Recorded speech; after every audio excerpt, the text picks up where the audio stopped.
हम उत्तरी मैदानी प्रदेश कर रहे थे, उसी को आज हम थोड़ा सा डिस्कस करेंगे, रिवाइज करेंगे। और उसके अलावा उत्तरी मैदानी प्रदेश का जो मरुस्थलीय प्रदेश है, डेजर्ट रीजन, जिसको हमने अलग से नहीं देखा था, आज उसको हम अलग से भी देख लेंगे कि इन केस अगर आपको अलग से कहीं लिखना हो डेजर्ट रीजन के बारे में तो क्या क्या चीजें उसमें डिटेल में लिखी जा सकती हैं। तो वैसे आज हम मरुस्थलीय प्रदेश या डेजर्ट रीजन जो है वो डिस्कस करने वाले हैं, पर पहले प्लेन्स की कुछ इंपॉर्टेंट चीजों को भी रिवाइज करेंगे। हमने जो मैदानी प्रदेश किए थे, उत्तरी मैदानी प्रदेश, वो लगभग 3200 किलोमीटर की दूरी में विस्तृत हैं, ये हमने देखा था, 3200 किलोमीटर। उसके साथ साथ हमने देखा था कि जलोढ़ अवसादों की या जो सेडिमेंट्स हैं उनका कितना गहराई तक जमाव है, तो लगभग 2000 मीटर की गहराई तक अवसाद जमे हुए हैं, सेडिमेंट्स जमे हुए। और हाइट कितनी है इस मैदानी क्षेत्र की, वैसे 185 मीटर के आसपास है एवरेज, और आप इसको राउंड फिगर में 200 मीटर भी एवरेज इसकी हाइट बता सकते हैं। समतल मैदान है, ढाल बहुत मंद है, जेंटल स्लोप है, और हर एक प्लेन रीजन की हर एक भाग जो है उसकी अलग अलग ढाल देखने को मिलते हैं, जो हमने कल की क्लास में डिस्कस किए थे। फिर अब ये जो मैदानी क्षेत्र है ये लगभग 7 लाख वर्ग किलोमीटर क्षेत्र में फैला है, 7 लाख स्क्वायर किलोमीटर एरिया में।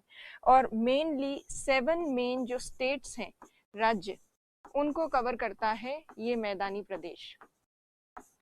7 प्रमुख राज्य कौन कौन से हैं?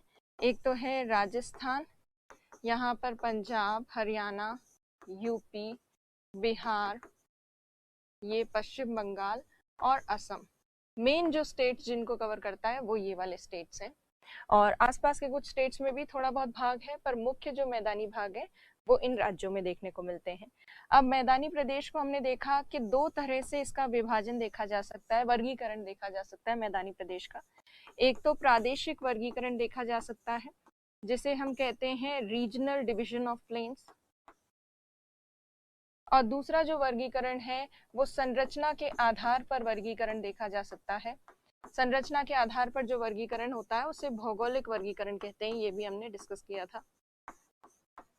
तो स्ट्रक्चर या फिजियोग्राफी के बेसिस पर, फिजियोग्राफी के बेसिस पर जो डिवीजन होता है उसको जियोग्राफिकल डिवीजन भी कह सकते हैं। तो ये दो तरह से हमने मैदानी प्रदेश का डिवीजन देखा था। सबसे पहले अगर प्रादेशिक विभाजन की बात करें, रीजनल डिवीजन की, तो उसमें हमने यहाँ देखा था राजस्थान के मैदान, उसके बाद ये वाला जो है ये सतलज का मैदान, सतलज प्लेन्स, ये गंगा के मैदान, और उसके साथ साथ ये ब्रह्मपुत्र के मैदान। तो हमने प्रादेशिक आधार पर ये 4 मैदान जो हैं ये डिस्कस किए थे कल की क्लास में, और कुछ प्रमुख नदियां इन जो मैदानी क्षेत्रों की है वो इन मैदानी क्षेत्रों का ढाल बताती हैं, स्लोप बताती हैं, ये हमने देखा था। और फिर गंगा के मैदान को तो और हमने फर्दर डिवाइड करके भी मैंने आपको बताया था, एक तो अपर गंगा प्लेन या उच्च गंगा का मैदान, फिर मध्यवर्ती गंगा का मैदान, और लास्ट जो है वो निम्न या लोअर गंगा प्लेन्स। और प्रादेशिक आधार पर विभाजन देखने के बाद जो हमने संरचना या फिजियोग्राफिक बेसिस पे जो प्लेन्स का डिवीजन देखा था, उसमें हमने क्या डिस्कस किया था? हमने डिस्कस किया था भाबर, तराई, खादर और बांगर। तो अब संरचना के आधार पर, फिजियोग्राफी के बेसिस पर जो डिवीजन है उसको वापस एक बार और रिवाइज करते हैं। अब देखिए, जहाँ पे भी पर्वतीय क्षेत्र होते हैं, पर्वतीय क्षेत्र से निकलती हैं नदियां, और गिरते समय जब स्टीप स्लोप, तीव्र ढाल से गिरती हैं पर्वत के, तो नदियां बड़े बड़े अवसादों को आसानी से अपने साथ, सेडिमेंट्स को, बड़े बड़े सेडिमेंट्स को नीचे लेकर आ जाती है। और ये पर्वतों के पदेन क्षेत्रों में, फुट हिल रीजन में जो ये बड़े सेडिमेंट्स जमा होते हैं, इन्हीं को कहा जाता है भाबर। भाबर कहते हैं इनको। भाबर वाला जो क्षेत्र है, यहाँ बड़े सब अवसादों के, बिग सेडिमेंट्स के नीचे से नदी बहती है, इसीलिए सतह पर दिखाई देना बंद हो जाती है, तो सरफेस पर नहीं दिखती है। और बड़े अवसादों से बना हुआ है, बड़े बड़े पत्थर है यहाँ पर, इसलिए ये एग्रीकल्चर के लिए, कृषि के लिए उपयोगी नहीं है। इंडिया में शिवालिक पर्वतीय क्षेत्र जो है उसके ठीक आगे जो पदेन क्षेत्र है, फुटहिल रीजन, वहां पर इस तरह के भाबर के मैदान देखने को मिलते हैं। भाबर जो है उसका अगर विड्थ देखें तो लगभग 8 से 15 किलोमीटर चौड़ाई तक आपको भाबर का मैदान देखने को मिलता है। भाबर के बाद, बिग सेडिमेंट्स के बाद जब नदी निकलती है तो बहुत इरेगुलर फ्लो होता है नदी का, अनियमित बहाव होता है, पानी फैल कर निकलता है, और जब ये फैल कर निकलता है पानी तो दलदली अवस्था बनती है, और काफी बड़ा वाटर सबमर्ज्ड रीजन जो है वो बनता है, और इस रीजन को कहते हैं तराई। तराई, तराई क्षेत्र का निर्माण होता है। और तराई क्षेत्र में क्या होता है, वापस से नदी सतह पर नजर आने लगती है। जो यहाँ बड़े अवसादों के नीचे खो गई थी या दिखाई नहीं दे रही थी, वो वापस दिखना शुरू हो जाती है। यहाँ पानी की उपलब्धता ज्यादा है, इसीलिए यहाँ नेचुरली प्राकृतिक रूप से काफी ज्यादा वनस्पति वेजिटेशन की ग्रोथ अच्छी खासी होती है। उसके साथ साथ यहाँ वन्य जीव आदि भी पाए जाते हैं। प्लस कुछ क्षेत्रों में इस पर्टिकुलर रीजन को, तराई वाले क्षेत्र को, कृषि भूमि में परिवर्तित कर दिया गया है, एग्रीकल्चरल लैंड में कन्वर्ट कर दिया गया है। क्योंकि यहाँ पानी वगैरह उपलब्ध है, मिट्टी भी अच्छी खासी ठीक ठाक है, तो इसीलिए एग्रीकल्चर किया जाता है। खास तौर पर वाटर इंटेंसिव क्रॉप्स जो हैं उनका एग्रीकल्चर किया जाता है यहाँ पर इस पर्टिकुलर क्षेत्र में। जैसे चावल, गन्ने आदि की खेती की जाती है मेनली पंजाब में और यूपी में। इस तराई क्षेत्र को कृषि भूमि के जैसे यूज में लिया जाता है। तराई के ठीक आगे नदी जो है वो धाराएं मिल जाती है। नदी की बहुत सारी जितनी भी अलग अलग स्ट्रीम्स थी, वो सब धाराएं मिलकर एक मुख्य नदी का निर्माण करती हैं। और एक मेन नदी जो बनती है वो अपना मार्ग सुनिश्चित कर लेती है। और उस मार्ग में जब नदी चलती है तो नदी के किनारों वाला भाग थोड़ा नीचा होता है और उससे दूर जो भाग है वो थोड़ा ऊंचा होता है। और नदी के ठीक किनारों के पास जो नीचा भाग होता है, हर साल मॉनसून के समय जब वर्षा ज्यादा होती है और बारिश की वजह से पानी ज्यादा होता है नदी में, तो उस स्थिति में नदी का जल जो है वो ओवरफ्लो होकर जाता है या बहकर चला जाता है आसपास के निचले क्षेत्रों में। और जिस क्षेत्र में नदी का जल बहकर जाता है, जल स्तर उच्च होने पर, वाटर लेवल हाई होने पर, उस पर्टिकुलर रीजन को कहते हैं नदी का बाढ़ का मैदान। क्योंकि हर साल वो क्षेत्र बाढ़ ग्रस्त हो जाता है, उसमें फ्लड आ जाता है, तो इसीलिए उसको फ्लड प्लेन कहते हैं।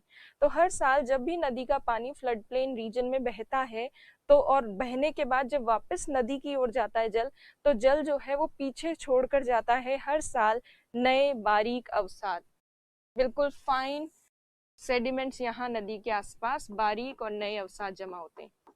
और ये नए बारीक अवसादों वाला जो मैदान है इसको कहते हैं खादर।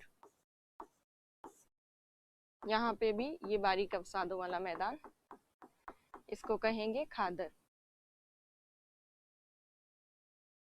हर साल जब खादर वाले क्षेत्र में नए अवसाद जमा होते हैं, नए सेडिमेंट्स, तो उसके दौरान जो पानी बहता है, बाढ़ जब आती है तो पानी पुराने अवसादों को साइड में कर देता है। और हर साल जब पुराने अवसाद साइड में इकट्ठे होते जाते हैं तो धीरे धीरे खादर के पास में एक ऊंचा क्षेत्र बनता है जहाँ पुराने अवसाद होते हैं। और इन पुराने अवसादों में कंकड़ की या कैल्शियम के पिंड पाए जाते हैं, जिनको कंकड़ कहते हैं, कैल्शियम के लम्प्स होते हैं। तो ये ओल्ड सेडिमेंट्स जिनमें कैल्शियम के लंप भी हैं, कंकर भी हैं, इन्हें कहा जाता है बांगर। पुराने और खादर से थोड़ा सा ऊंचाई पर जो पाए जाते हैं वो बांगर क्षेत्र है। और बांगर क्षेत्र कैल्शियम के पिंड के लिए मेनली इंपॉर्टेंट है, बांगर। तो ये हो गए खादर, बांगर और ये सब। फिर हमने ये भी देखा था कल की क्लास में कि सर्वाधिक उपजाऊ जो मैदान है वो कौन से हैं, खादर वाले हैं। और खादर वाले क्षेत्र में सर्वाधिक उत्पादकता मिलती है, प्रोडक्टिविटी सबसे ज्यादा देखने को मिलती है। प्लस हमने ये भी देखा कि खादर का मैदान जो है उसे बेट कहा जाता है, पंजाब में बेट कहते हैं। बेट के अलावा जहाँ पे खादर खत्म होता है और बांगर शुरू होता है, तो वहां पर ये जो ऊंचाई एकदम से स्टार्ट होती है, वहां एक खादर के किनारे पर कगार जैसी पाई जाती है। और ये जो कगार जैसा हिस्सा है ये वाला, इसे कहा जाता है, वैसे तो ज्योग्राफिकल टर्म जो इसके लिए यूज होती है वो होती है ब्लफ।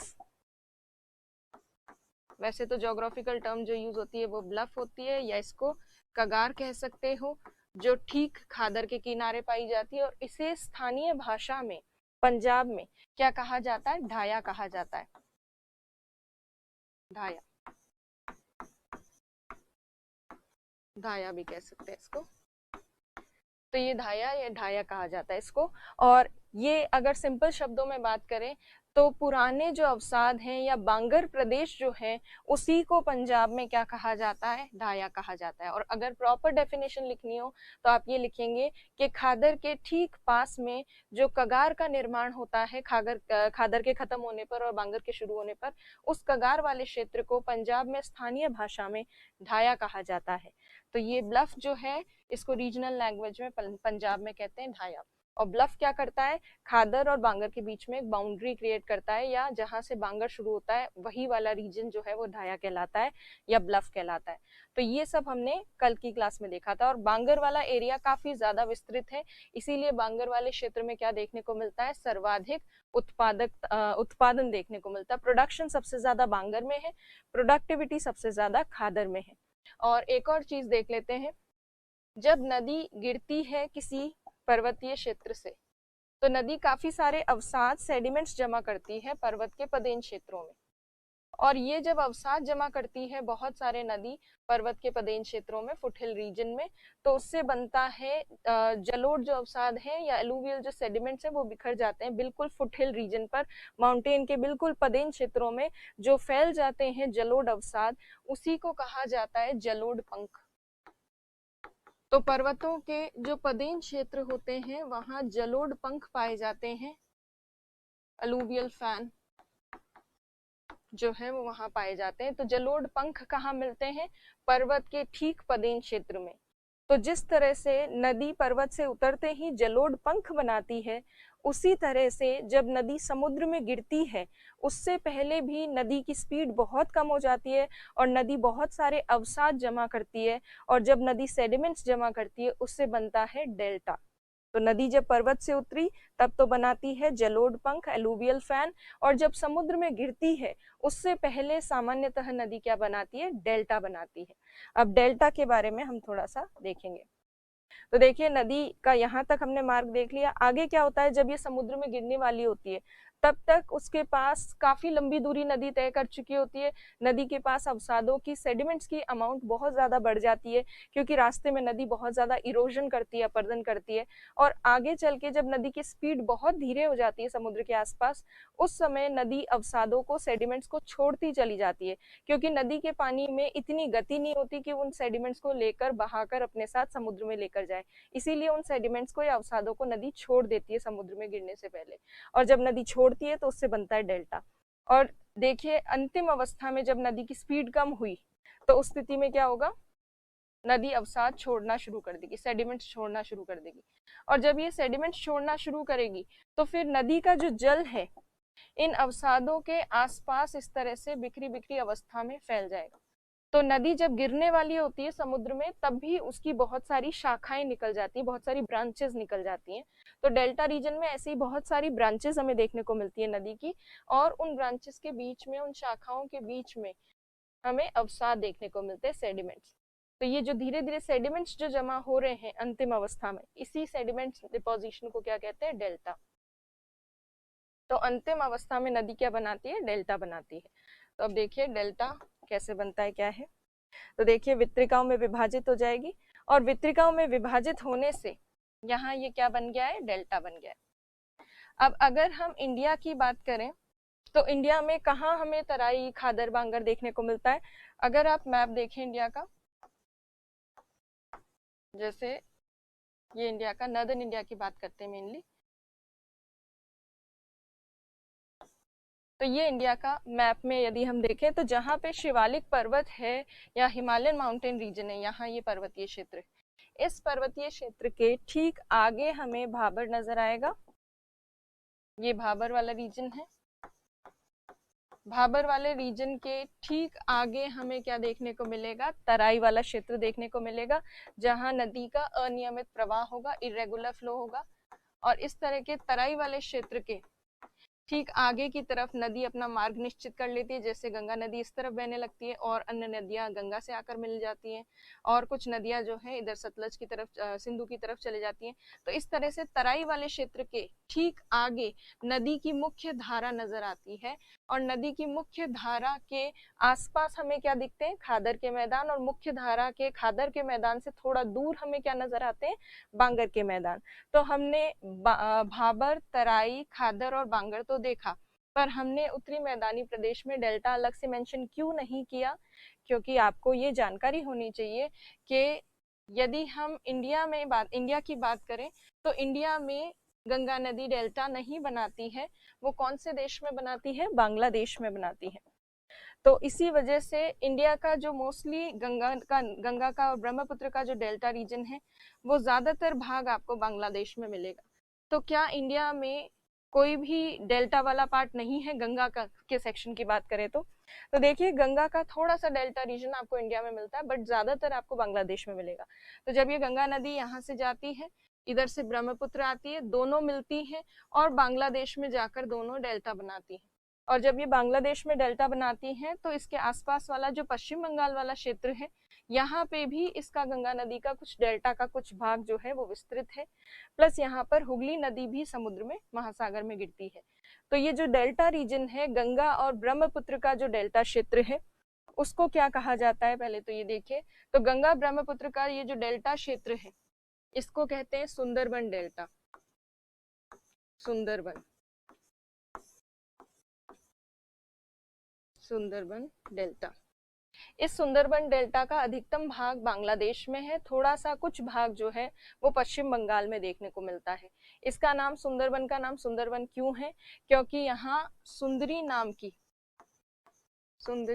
नाम की एक मैंग्रोव वनस्पति है। सुंदरी मैंग्रोव वनस्पति वेजिटेशन है, एक वेजिटेशन होती है जिसका नाम मैंग्रोव है। मैंग्रोव वनस्पति का एक प्रजाति है या एक प्रकार है ये सुंदरी नाम की वनस्पति।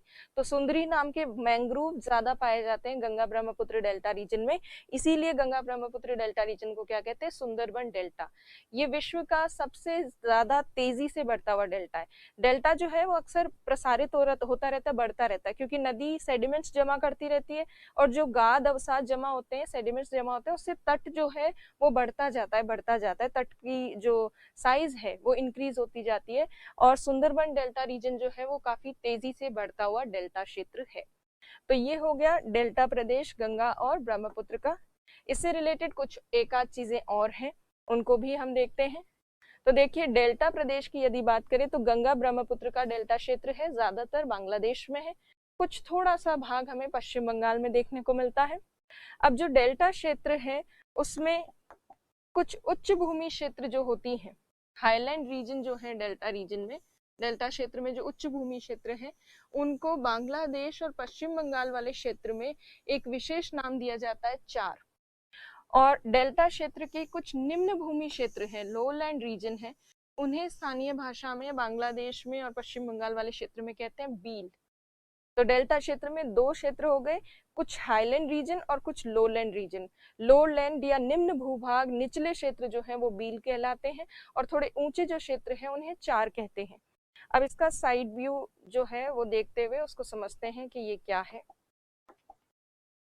तो देखिए मान लीजिए कि ये है, यहाँ पर ये बांग्लादेश वाला भाग है और इसके पास ये समुद्र है, महासागर, बांग्लादेश वाले भाग के ठीक पास में, और यहाँ पर ये गंगा और ब्रह्मपुत्र का डेल्टा क्षेत्र है। डेल्टा क्षेत्र में कुछ ऊंचे भाग हैं और कुछ नीचे भाग है। नीचे भाग स्वाभाविक सी बात है तट के पास मिलेंगे और ऊंचे भाग जो है वो तट से थोड़ा सा दूर मिलते हैं।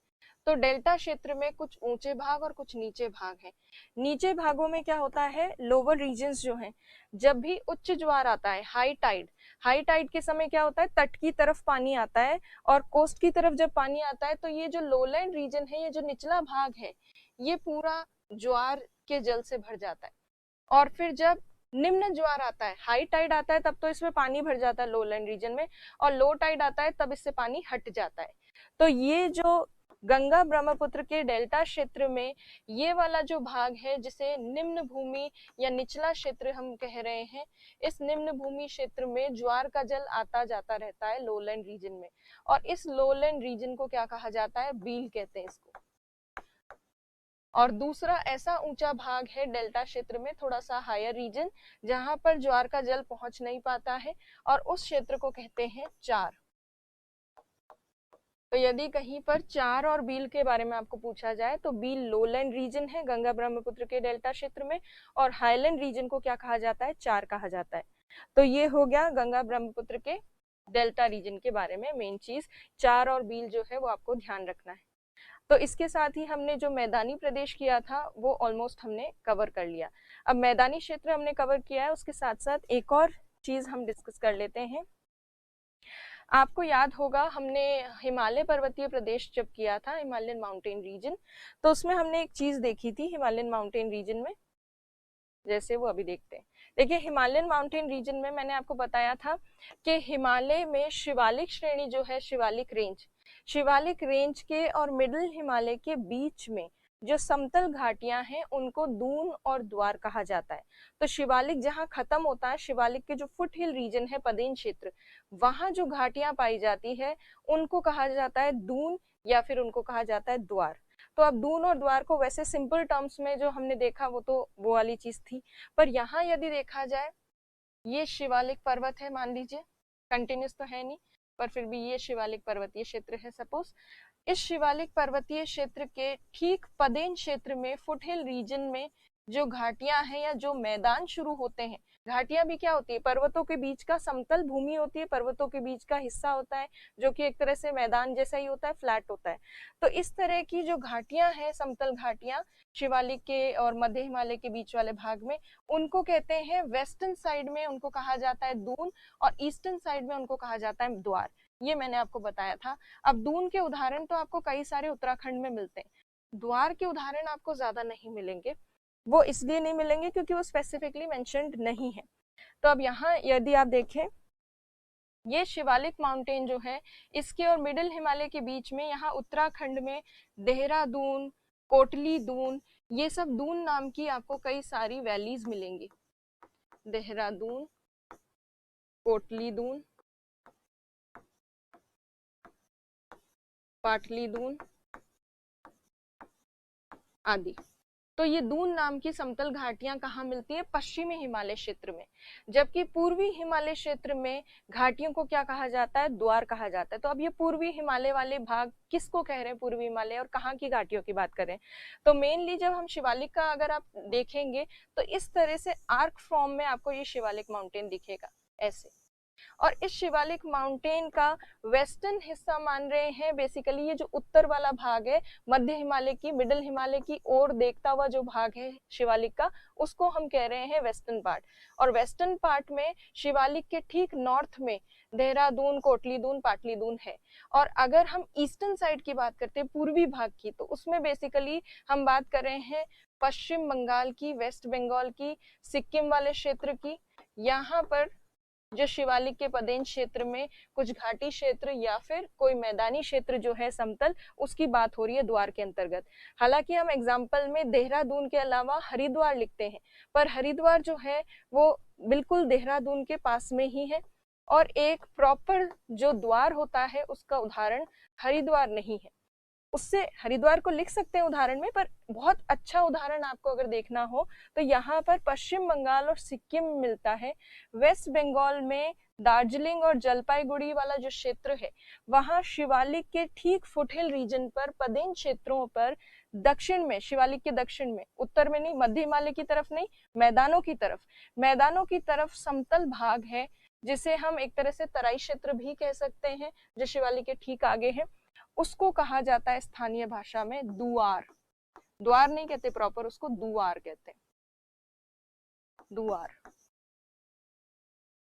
तो यदि दून और द्वार आपके कहीं पूछा जाए डिटेल में, तो आप ये लिखेंगे कि दून जो होती है वो समतल घाटियां होती हैं जो शिवालिक के और मध्य हिमालय के बीच में पश्चिमी हिमालय वाले भाग में पाई जाती हैं, जबकि द्वार जो है ये भी एक तरह से शिवालिक के पदेन क्षेत्र में ही मिलती है, पर ये पूर्वी भाग में मिलती है हिमालय के, और मुख्य रूप से पश्चिम बंगाल और सिक्किम वाला जो क्षेत्र है, वहां शिवालिक से उतरते ही या शिवालिक के ठीक पदेन क्षेत्रों में जो तराई क्षेत्र के आसपास वाला रीजन है, तराई क्षेत्र के आसपास वाला क्षेत्र है, उसको दुआर कहते हैं। दुआर जो है नेपाल और भूटानी और यहाँ आसपास की जो लैंग्वेज है, उसमें इस दुआर का मतलब होता है द्वार, रास्ता। तो ये पर्वतीय क्षेत्र खत्म होने के बाद ये जो फ्लैट रीजन आता है, इसकी वजह से आगे की तरफ रास्ता मिलता है, और इसी वजह से इसको दुआर कहा जाता है। और पश्चिम बंगाल वाले और सिक्किम वाले क्षेत्र में, खासतौर पर वेस्ट बंगाल में जो दुआर वाले क्षेत्र हैं, इनका यूज किया जाता है चाय की खेती के लिए, टी कल्टीवेशन किया जाता है। वेस्ट बंगाल की टी जो है वो बहुत फेमस है। तो दुआर बेसिकली आपको ट्रू फॉर्म में दुआर कहाँ देखने को मिलेंगे, वेस्ट बंगाल में देखने को मिलेंगे, शिवालिक के ठीक फुटहिल रीजन पर पदेन क्षेत्र में, और शिवालिक के दक्षिण की तरफ, उत्तर की तरफ नहीं मिलेंगे, दक्षिण की तरफ मिलेंगे प्रॉपर्ली, क्योंकि यहाँ आते आते रेंजेस जो है श्रेणियां वो बहुत नजदीक हो जाती है, इसीलिए रेंजेस के बीच में, श्रेणियों के बीच में जगह बहुत कम बचती है। तो ये हो गया दून द्वार वाला जो कॉन्सेप्ट है, वो भी मुझे आपको और थोड़ा सा डिटेल में बताना था। तो वास्तव में दून द्वार होते पदेन क्षेत्र के समतल भाग है, शिवालिक के पदेन क्षेत्र के समतल भाग को दून कहा जाता है पश्चिमी भाग में, और द्वार कहते हैं पूर्वी भाग में। द्वार बेसिकली एक तरह से तराई क्षेत्र ही हो जाता है, और दून एक प्रॉपर घाटी होती है, वैली होती है, जैसा कि देहरादून देखने को मिलती है। और हरिद्वार का नाम जो आपने सुना होगा या कहीं पढ़ा होगा, गंगा नदी जो है कहाँ से मैदानों में प्रवेश करती है, कौन से स्थान से मैदानों में प्रवेश करती है, उसमें शायद आपने हरिद्वार का नाम सुना होगा। तो हरिद्वार वाला जो भाग है वहां से फिर आगे गंगा नदी जो है मैदानों में प्रवेश करती है। तो हरिद्वार वाला जो भाग है वो भी कहाँ है, शिवालिक के दक्षिण के भाग के या पदेन क्षेत्र जो है उसके ठीक पास में। तो दून और द्वार जो है वो आपको और थोड़ा बेटर क्लियर हो गया होगा। अब देखिए, ये हमने जो उत्तरी मैदानी प्रदेश है उससे रिलेटेड चीजें देख ली है। अब देखिए, उत्तरी मैदानी प्रदेश से रिलेटेड क्वेश्चन कब आया था और क्या था। तो देखिए, आरएस के एग्जाम की अगर बात करें तो आरएस के 2013 के मेंस के एग्जाम में ये क्वेश्चन आया था, जिसमें पूछा गया था डिफरेंशिएट बिटवीन बांगर एंड खादर, बांगर तथा खादर में अंतर स्पष्ट कीजिए। और ये 5 नंबर के क्वेश्चन में आपको इतनी लाइनें दी गई थी, तो इसमें आपको प्रॉपर लाइन बना के बांगर और खादर के बीच में बेसिक जो डिफरेंस है वो यहाँ पर क्लियर करना था, प्लस डायग्राम भी बनाना था। भले ही 2 नंबर का क्वेश्चन हो, 5 नंबर का क्वेश्चन हो, आपको डायग्राम्स बनाने हैं ताकि आपको मार्क्स अच्छे मिले। अगर आईएएस की बात करें तो आईएएस में इस तरह के सीधे स्ट्रेट अवे क्वेश्चंस नहीं आते हैं, पर इनमें से जो बीच बीच में कुछ चीजें हम कर रहे हैं ये आपके प्री में कहीं ना कहीं काम आ सकती है। जैसे दुआर वाला सेक्शन काम आ सकता है, दुआर बहुत फेमस है वेस्ट बंगाल दार्जिलिंग वाले क्षेत्र के, और आपसे पूछा जा सकता है, बील पूछा जा सकता है, चार पूछा जा सकता है। तो ऐसी छोटी छोटी चीजों की अंडरस्टैंडिंग अगर होगी तो आप आराम से प्री वगैरह में कोई भी क्वेश्चन अगर आता है इस तरह का तो उसको आप इजीली डील कर पाओगे। तो अगर क्वेश्चंस की बात करें कि किस तरह के प्रश्न आएंगे उत्तरी मैदानी प्रदेश से, अच्छा प्रश्न हमने लास्ट क्लास में देख लिए थे, तो उसी तरह के क्वेश्चंस आएंगे। और कोई भी बीच में जो छोटी छोटी चीजें की है जिसका भी आपको लगता है कि प्रश्न बन सकता है, उसकी आप आंसर की प्रैक्टिस कर सकते हो, और उसके साथ साथ आप एटलस में इनको देख सकते हो। और उसके अलावा आप इंटरनेट पे भी सर्च कर सकते हो कि दुआर दिखती कैसी है, घाटियां या दुआर वाला क्षेत्र कैसा होता है, तो उसमें आपको चाय के बागान और ये सब जो है वेस्ट बंगाल के, ये आपको उसमें नजर आएंगे। तो ये हो गया हमारा मैदानी प्रदेश। अब हम जो आज की क्लास में डिस्कस करने वाले थे वो देख लेते हैं। आज हमें पश्चिमी या उत्तर पश्चिमी मरुस्थलीय प्रदेश करना था। उत्तर पश्चिमी हम इसको क्यों कह रहे हैं, क्योंकि ये भारत के उत्तर पश्चिम में स्थित है, इंडिया के नॉर्थ वेस्टर्न पार्ट में। अब ये जो डेजर्ट रीजन है इंडिया के नॉर्थ वेस्टर्न पार्ट में, इस रीजन को वैसे तो हमने मैदानी प्रदेश में अलग से नहीं बताया, हमने राजस्थान का मैदान करके उसको खत्म कर दिया, बट कहीं पे अगर अलग से मेंशन करना हो तो आप क्या लिख सकते हैं उस प्रदेश का नाम, या तो आप लिख सकते हैं उत्तर पश्चिमी मरुस्थलीय प्रदेश, दूसरा नाम क्या लिखा जा सकता है, थार मरुस्थलीय प्रदेश। इसके अलावा आप इसको वृहद भारतीय मरुस्थल या ग्रेट इंडियन डेजर्ट जो है वो भी कह सकते हैं इस रीजन को, इस प्रदेश को। अब ये है कहाँ पर, और इसको उत्तर पश्चिमी मरुस्थलीय प्रदेश क्यों कहा था, तो ये इंडिया का नॉर्थ वेस्टर्न पार्ट है, इसलिए हमने इसको उत्तर पश्चिमी मरुस्थलीय प्रदेश कहा। कौन कौन से राज्यों में और कौन कौन से देशों में फैला हुआ है। देशों की बात करें तो इसका कुछ भाग पाकिस्तान में है, कुछ भाग इंडिया में है। लगभग 80-85% के आसपास पार्ट इंडिया में है थार मरुस्थल का, और बाकी बचा हुआ पार्ट कहाँ है, पाकिस्तान में। अगर देखें तो सिंधु नदी का जहाँ से बेसिन शुरू होता है वहां से लेकर अरावली पर्वत वाला जो सेक्शन है उसके बीच में फैला हुआ ये थार मरुस्थल। इंडिया में 80-85% पार्ट पड़ता है, पाकिस्तान में 15% के आसपास पार्ट या भाग देखने को मिलता है इस मरुस्थल का।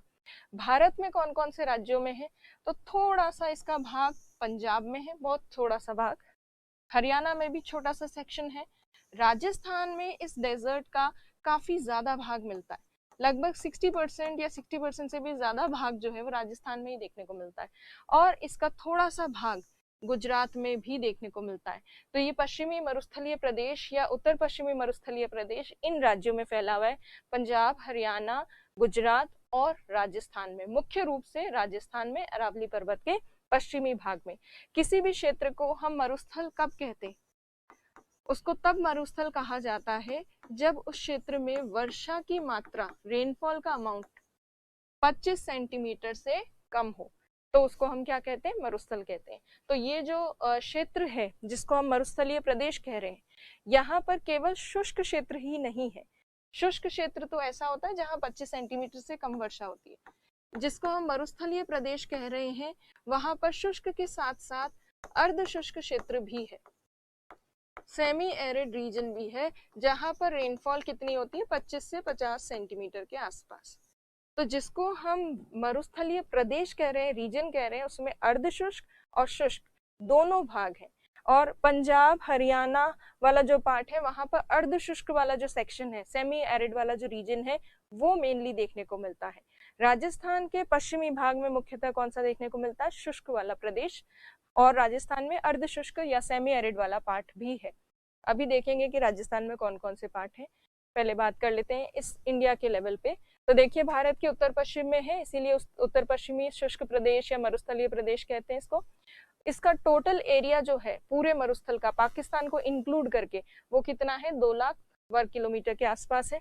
इसमें से इंडिया में 85% है थार मरुस्थलीय प्रदेश का, और पाकिस्तान में केवल 50% के आसपास, 15% के आसपास, 15% के आसपास भाग है। राजस्थान में सबसे ज्यादा पार्ट है इस डेजर्ट का, और कुछ जो बचा कुचा भाग है वो गुजरात, पंजाब, हरियाणा, इन सब क्षेत्रों में देखने को मिलता है। यहाँ पे शुष्क और अर्ध शुष्क दोनों तरह के क्षेत्र हमें देखने को मिलते हैं। और जैसा हमने देखा कि पश्चिमी जो भाग है यहाँ, उसकी सबसे प्रमुख नदी है लूनी। और उसके अलावा जहाँ पर शुष्कता होती है, एरिड कंडीशंस ज्यादा होती हैं, वहाँ अक्सर क्या देखने को मिलती है? लवणीय झीलें, सलाइन लेक्स बहुत सारी देखने को मिलती है। तो यहाँ पर इस पश्चिमी मरुस्थलीय या शुष्क प्रदेश में भी कई सारी लवणीय झीलें हैं, जैसे सांबर झील है, पचपदरा झील है, और भी कई सारी झीलें हैं। तो ये जो लेक्स वगैरह है उसके लिए भी फेमस है।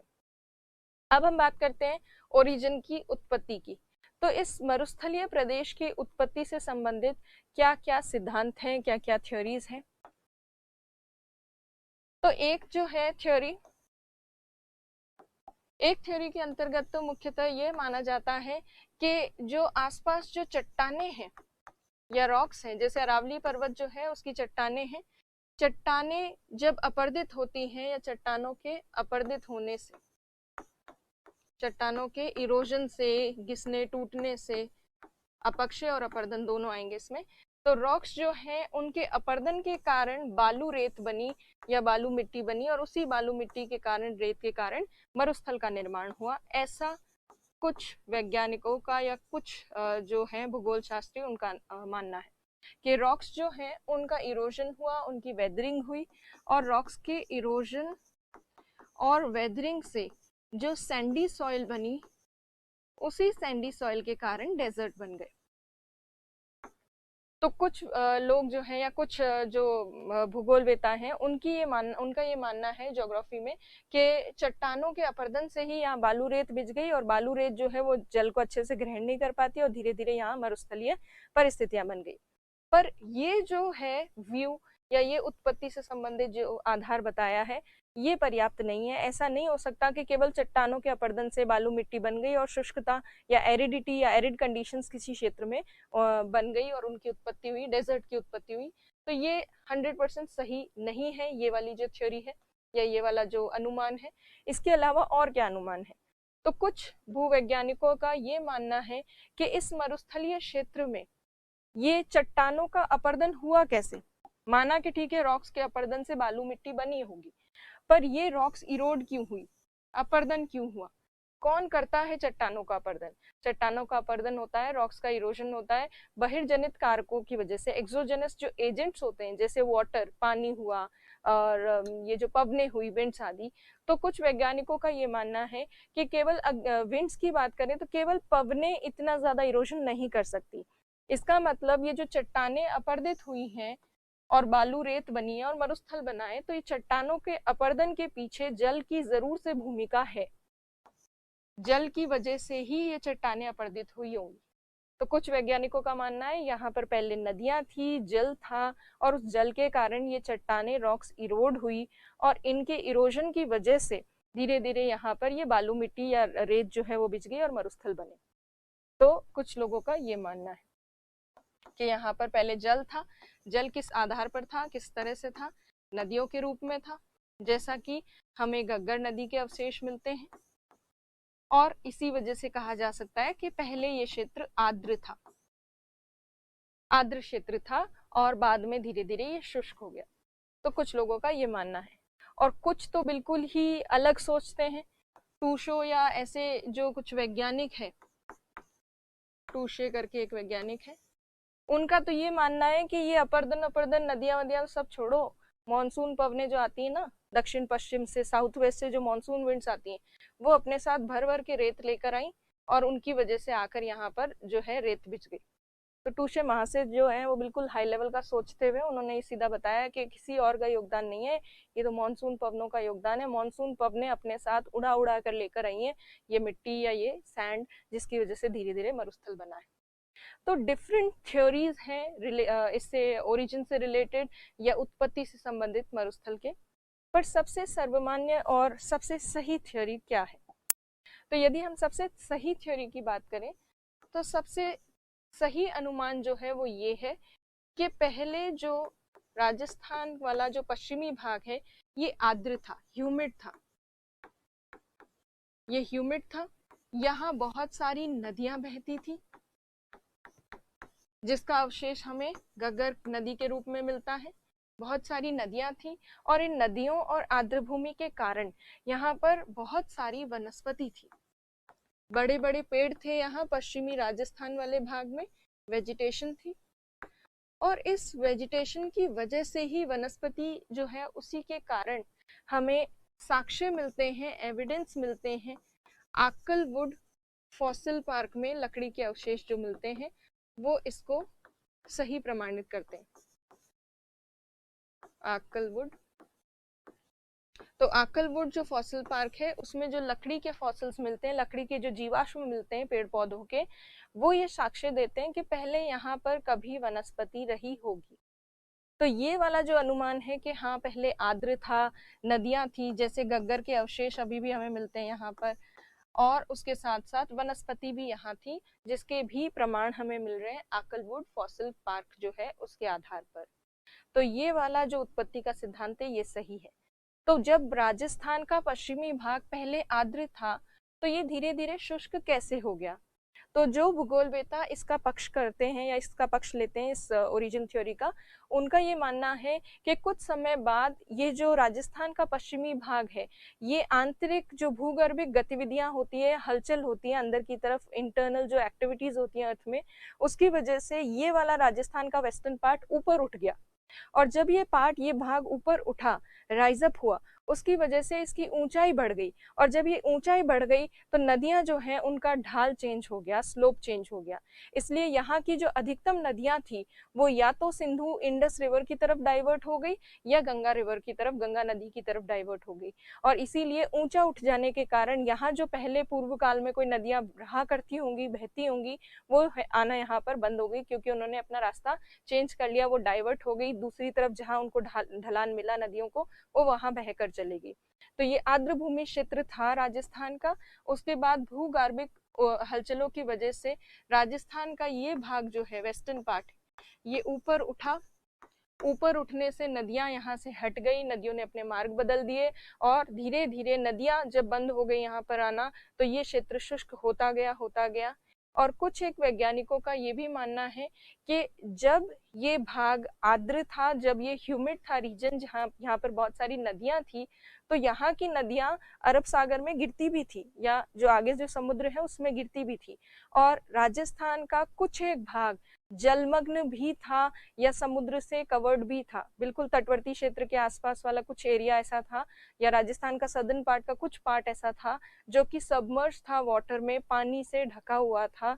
तो मरीन डिपॉजिट्स भी राजस्थान में मिलते हैं, कई सारे समुद्र के या जल के, समुद्र से ढके होने के साक्ष्य भी राजस्थान में कई सारे मिलते हैं।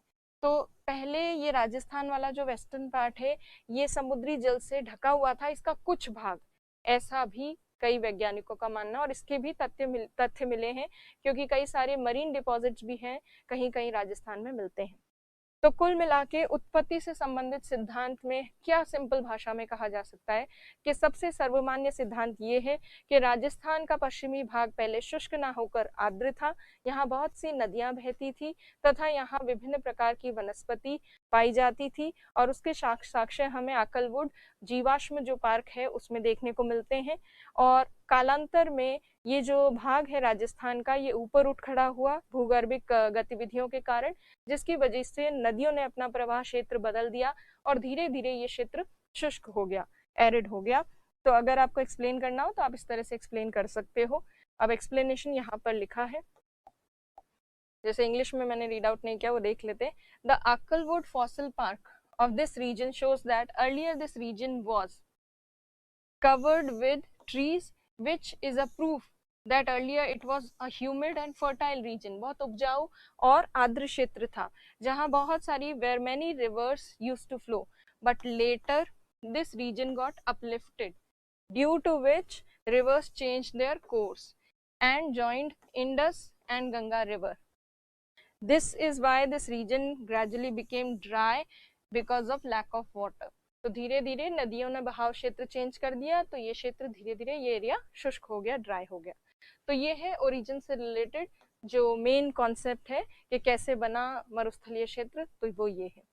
और ये मरुस्थलीय क्षेत्र जो है ये भी मैदानी क्षेत्र में इसलिए डाला गया क्योंकि चतुर्थ युग में ये बना है।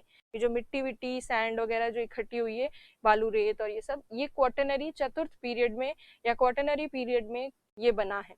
परंतु यहाँ इस मरुस्थलीय क्षेत्र में हमें कार्बोनिफेरस काल के भी जीवाश्म मिले हैं। आकलवुड फॉसिल पार्क जो है, जीवाश्म जो पार्क है, वहां पर जो लकड़ियां मिलती हैं वो कई लकड़ियां आपको कार्बोनिफेरस काल की भी या उसके आसपास वाला जो टाइम था पृथ्वी के इतिहास का वहां की भी मिलती है।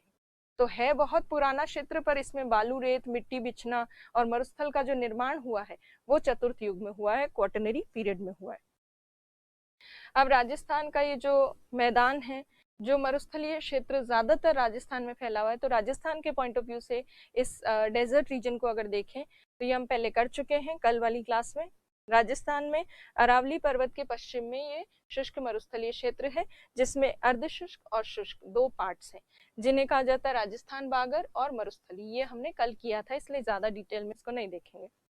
तो बहुत सारी लवणीय झीलें हैं यहाँ, 25 सेंटीमीटर समरेखा के और अरावली पर्वत के बीच में राजस्थान बागर है जहां 25 से 50 सेंटीमीटर वर्षा है। सेमी एरिड अर्ध शुष्क क्षेत्र है और मरुस्थली शुष्क क्षेत्र है, डेजर्ट रीजन है जहां 25 सेंटीमीटर से कम बारिश होती है। अब देखिए जो राजस्थान बागर वाला क्षेत्र है, जो अरावली पर्वत और 25 सेंटीमीटर वाली आइसोहाइट या समवर्षा रेखा के बीच वाला पार्ट है जो अर्ध शुष्क है, सेमी एरिड है, जहां 25 से 50 सेंटीमीटर बारिश होती है। उसके 4 पार्ट्स हैं राजस्थान में। एक तो है गग्गर बेसिन।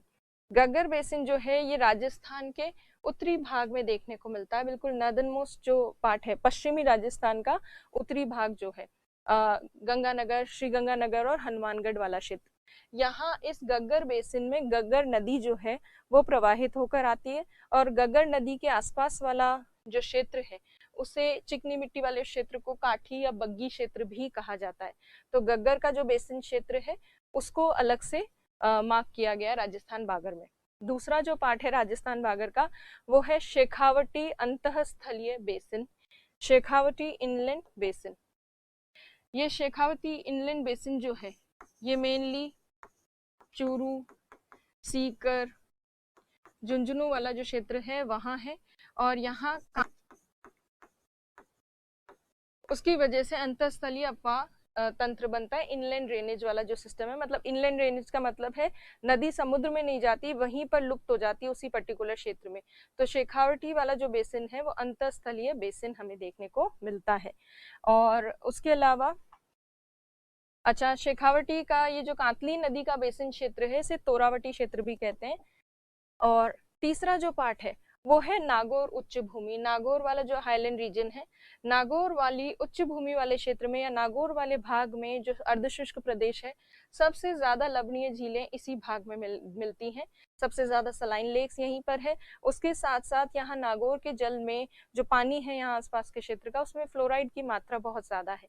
इसीलिए नागौर और अजमेर के बिल्कुल बॉर्डर रीजन वाला जो पार्ट है उसे कुबड़ पट्टी क्षेत्र कहा जाता है, हंच बैक रीजन कहा जाता है, क्योंकि फ्लोराइड की वजह से यहाँ पर लोगों के कुबड़ जो है वो निकलने की समस्या हो जाती है। तो ये नागौर वाला बेसिन क्षेत्र है जहाँ लवणीय झीलें बहुत ज्यादा है। फिर आ जाता है लूनी बेसिन। बिल्कुल जो ये राजस्थान बागर वाला क्षेत्र है, इसका जो सबसे दक्षिणी भाग है उसे लूनी बेसिन कहा जाता है, जहाँ लूनी नदी बहती है और उसके आसपास वाला जो क्षेत्र है उसमें सम्मिलित किए गए हैं कुछ जिले।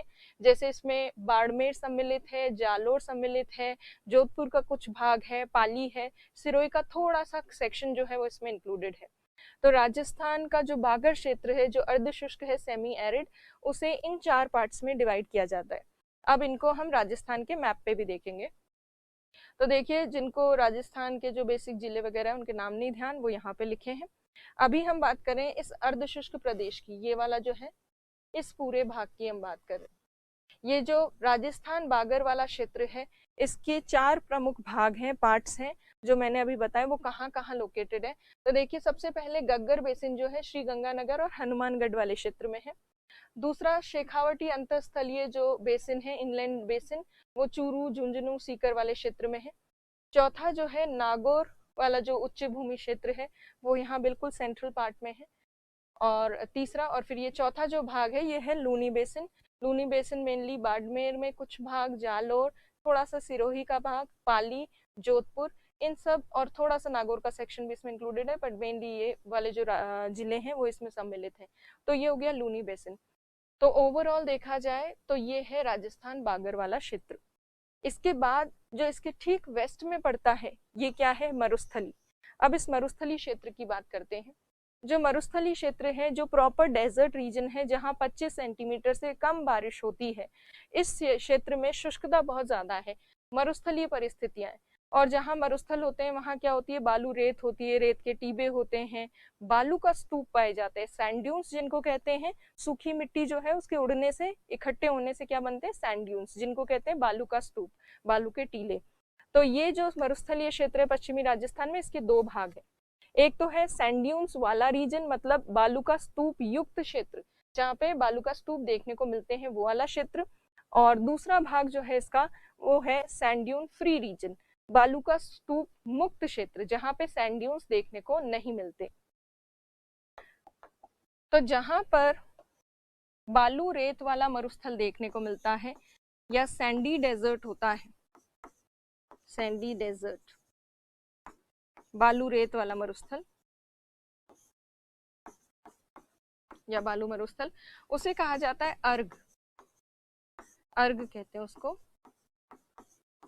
अर्ग या इर्ग कह सकते हो। तो अर्ग या इर्ग किसको कहते हैं, बालू रेत वाले मरुस्थल को। जबकि बालू रेत जहां पर नहीं होती, जहां सैंड ड्यून्स नहीं होते, बालू का स्तूप नहीं होते, वहां पथरीला मरुस्थल होता है। और जो पथरीला मरुस्थल होता है, पथरीला, या फिर जहां पे रॉकी डेजर्ट हमें देखने को मिलता है, उस रॉकी डेजर्ट को कहते हैं हमादा। हमादा।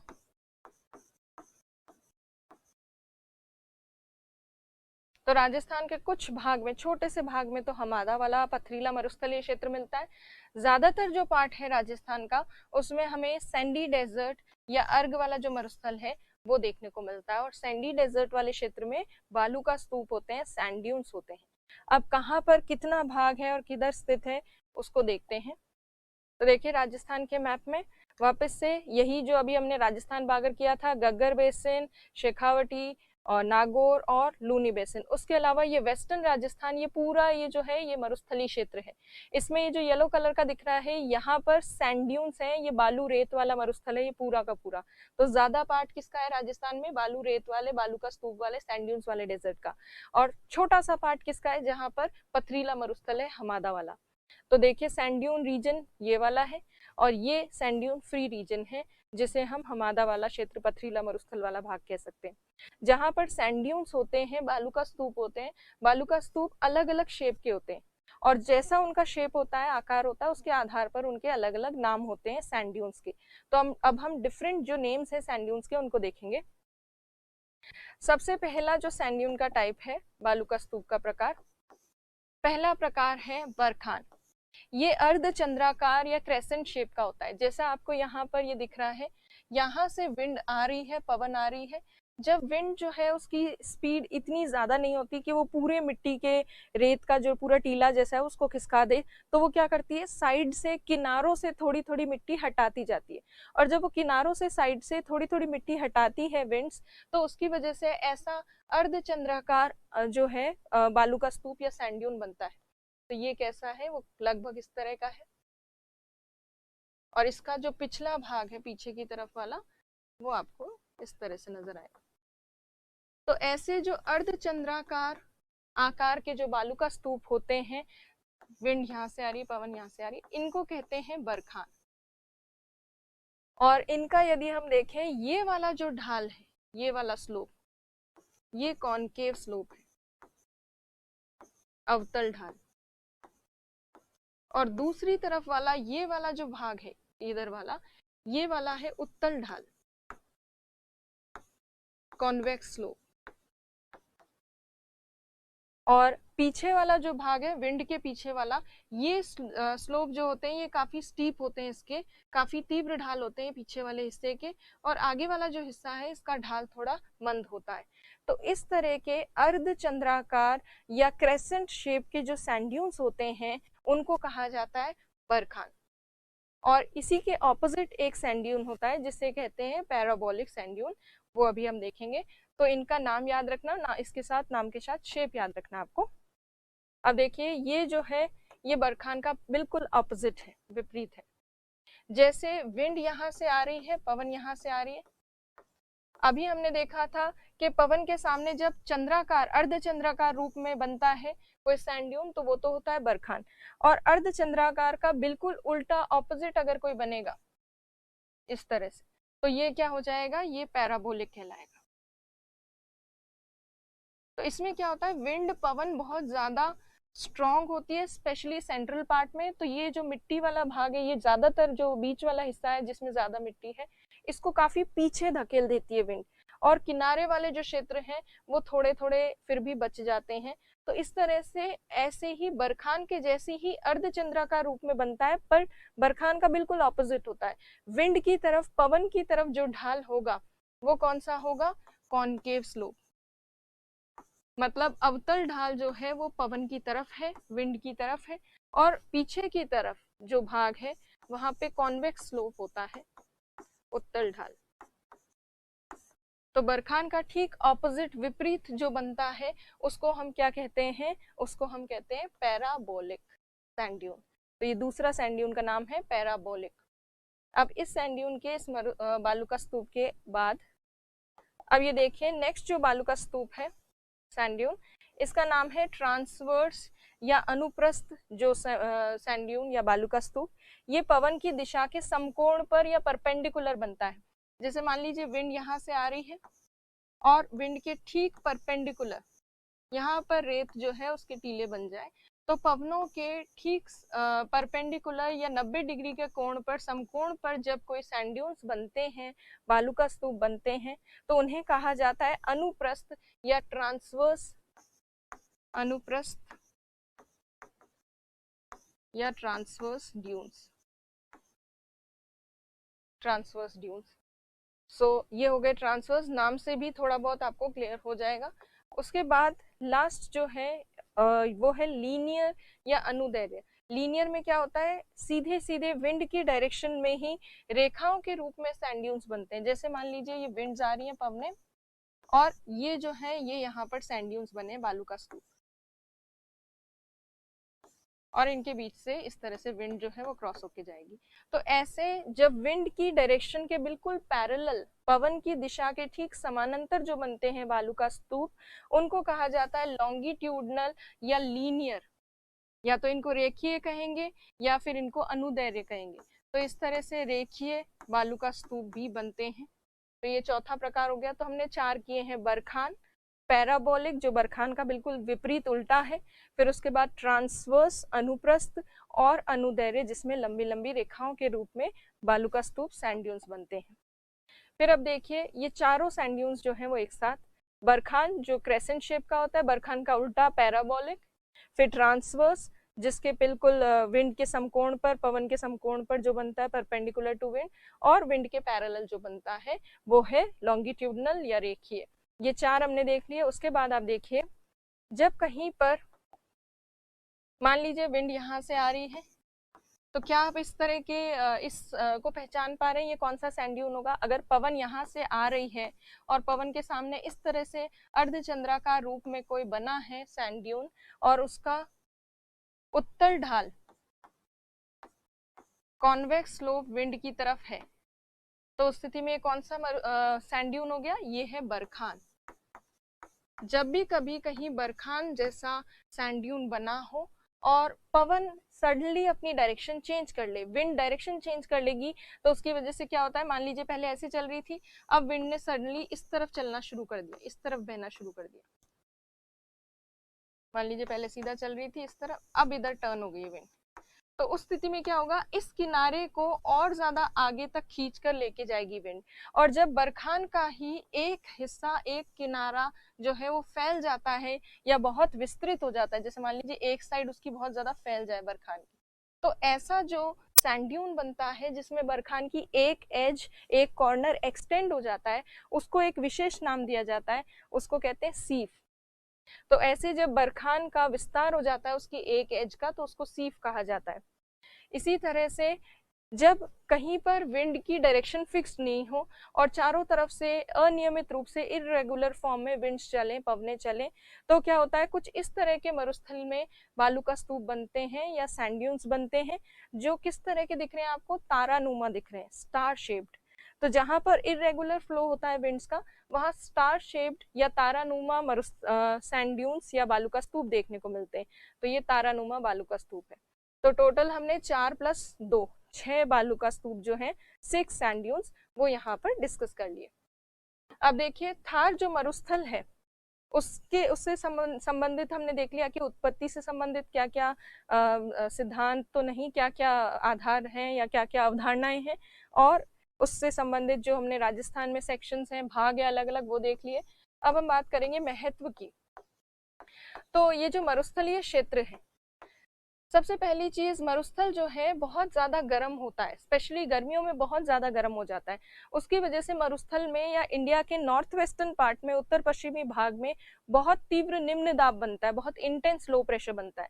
और ये इंटेंस लो प्रेशर क्या करता है, मानसून विंड्स को इंडिया की तरफ अट्रैक्ट करता है। तो ये मानसून पवनों को भारत की तरफ लाने में सहयोग करता है, क्योंकि यहाँ पर बहुत तीव्र निम्न दाब की परिस्थितियां बनती हैं। फिर मरुस्थलीय क्षेत्र जो है, वहां पर कई जगह चारागाह क्षेत्र या ऐसी काफी सारी कोई खास फसलें वगैरह तो उगती नहीं, तो चारागाह जो है कई जगह हमें देखने को मिलता है। और वेस्टर्न राजस्थान में पशुपालन ही मुख्य एक जो है कार्य है लोगों का, तो यहाँ पे पशुपालन किया जाता है, चारागाह वगैरह मिल जाते हैं पशुओं के लिए। प्लस डेजर्ट रीजन में काफी सारे खनिज देखने को मिलते हैं, और भारत के या राजस्थान के पश्चिमी भाग में बहुत सारे मरुस्थलीय क्षेत्र में हमें मिलते हैं मिनरल्स। खासतौर पर जीवाश्म ईंधन काफी ज्यादा देखने को मिलते हैं, प्राकृतिक गैस है यहाँ कुछ भाग में, और तेल के कुएं भी मिले हैं। इसके अलावा जिप्सम मिलता है, और भी कई सारे रॉक फॉस्फेट मिलता है, और भी कई सारे जो खनिज है वो यहाँ मरुस्थलीय क्षेत्र में पाए जाते हैं। फिर जल उपलब्धता की बात करें अगर, तो जहाँ पे भी थोड़ा बहुत भी जल उपलब्ध हो, मिट्टी इतनी खराब नहीं है यहाँ की, यदि इस मिट्टी में, इस मृदा में थोड़ी बहुत सिंचाई की जाए, बूंद बूंद सिंचाई की जाए, तो उस ड्रिप इरिगेशन से यहाँ पर एग्रीकल्चर की जा सकती है, तो कृषि की जा सकती है यदि पानी उपलब्ध हो तो। टूरिज्म के पॉइंट ऑफ व्यू से ये वेस्टर्न राजस्थान वाला सेक्शन काफी फेमस है। जैसलमेर में, बीकानेर में धोरों को देखने कई लोग आते हैं, धोरों को देखने गोरे आते हैं ना, तो ये टूरिज्म के पॉइंट ऑफ व्यू से बहुत इंपॉर्टेंट है। सुरक्षात्मक दृष्टि से, सिक्योरिटी के पॉइंट ऑफ व्यू से भी इंपॉर्टेंट है, क्योंकि जो ये वेस्टर्न पार्ट है ये इंडिया का और पाकिस्तान का बॉर्डर रीजन है। यहाँ पर इसीलिए सुरक्षात्मक दृष्टि से भी ये उत्तर पश्चिमी भाग या मरुस्थलीय क्षेत्र जो है ये भारत के लिए बहुत महत्वपूर्ण है। तो आज की क्लास में हमने मरुस्थलीय प्रदेश भी अलग से देख लिया, मैदानी प्रदेश से रिलेटेड जो भी छोटे मोटे फैक्ट्स थे वो भी हमने देख लिए। तो ओवरऑल हमने प्लेन रीजन जो है, उत्तरी मैदानी प्रदेश, वो आज कंप्लीट कर लिया है। कल की क्लास में हम और भी आगे चीज़ें डिस्कस करेंगे। Thank you.